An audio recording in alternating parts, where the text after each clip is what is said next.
How's it going, guys? Cigar Vice here, and today I wanted to show y'all a new pipe my wife got for me.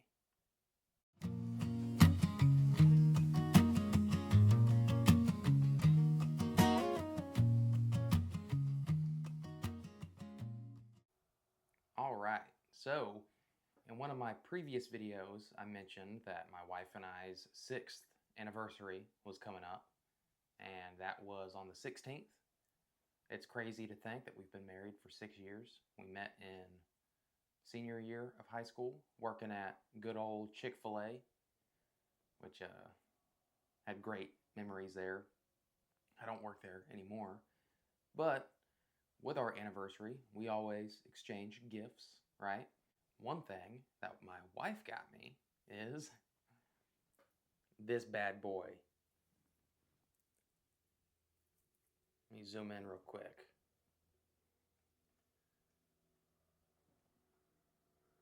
This right here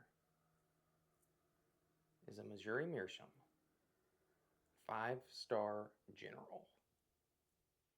This right here is pretty much an exact replica of the same exact pipe that General MacArthur smoked during World War II. Tons of photos with him smoking it. And this thing's humongous.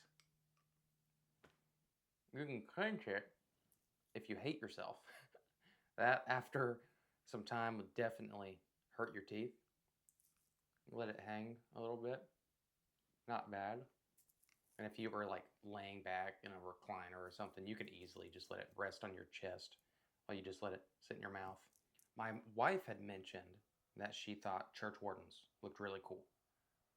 I don't have a church warden. I've never had a church warden. I've always wanted one, and she thought it was cool how the shanks and the stems were humongous. Kind of like this one right here.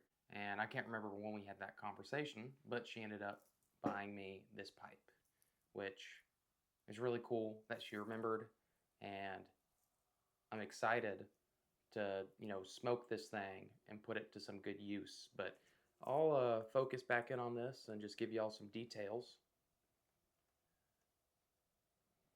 So this pipe, it's not as, the bowl or the chamber isn't, this long. The bowl itself is 4 inches,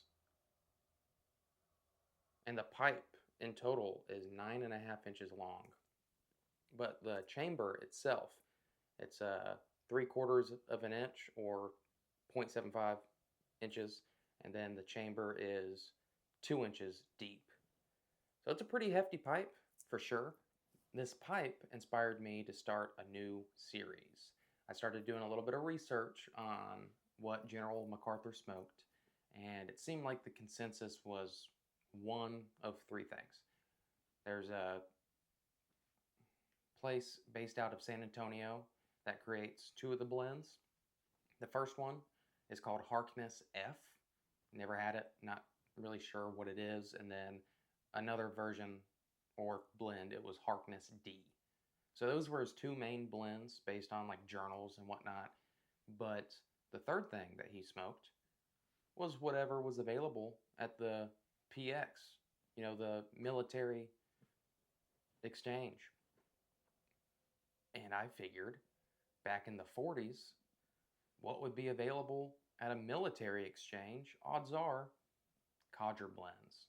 And for that reason, I have ordered several codger blends. The only one I've ever had, if it's considered a codger blend, is Five Brothers, and that's it. I've always wanted to try Captain Black, Sir Walter Riley,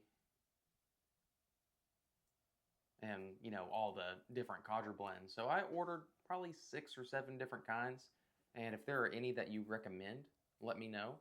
But I plan on doing, with this pipe, blind reviews of those blends. I'm a pretty much newer piper. I'm not super experienced. Again, I don't have a very refined palate. For the most part, I just know if I like a blend or not. But I'm going to use this bad boy to smoke those blends, and of course I'm going to clean it out nice and good between each smoke and try to give my honest first impressions of those blends because I want to know what is so good about these blends that some people it's all they smoke. Lane 1Q, if that's a codger blend, that's a blend that some people that's all I want. And there's nothing wrong with that, but me personally, I like a little bit of variation. For example, cigars, right? I know what my top 5 favorites are, without a doubt in my mind. And a lot of those cigars, or maybe 2 or 3 of them, I've only ever had one. They just blew me away. And I haven't returned to them, not because I can't afford them or I don't have them. I've got several in my humidor.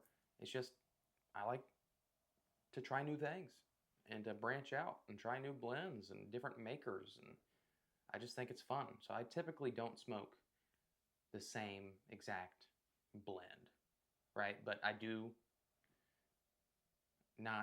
don't do this intentionally, but I've noticed with certain companies, if I really like something that they make, I got a little bit of loyalty to that company because I'm going to start trying a lot of their portfolios. So that's that spill. But this is a really cool pipe. I'm super excited to use it. You can tell it's nice and rough. I might figure out a way to sand that down and maybe fill in all those holes. But also, I've got some leather dye, so let me know in the comments if you think I should stain this. I've got a black, I've got a dark green, and I also have like a turquoise color. But who knows? I might leave it alone just because it's a replica, right? And it's pretty cool. So I'm thankful for my wife. I'm thankful for this gift. She got me multiple other things, but y'all don't care about that. y'all care about this. This is why you click the video. But again, do one more focus shot.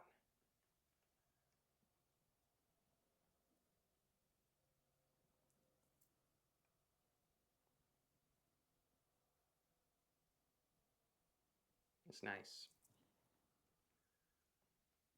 That's all I got for you guys. I'll see y'all next time.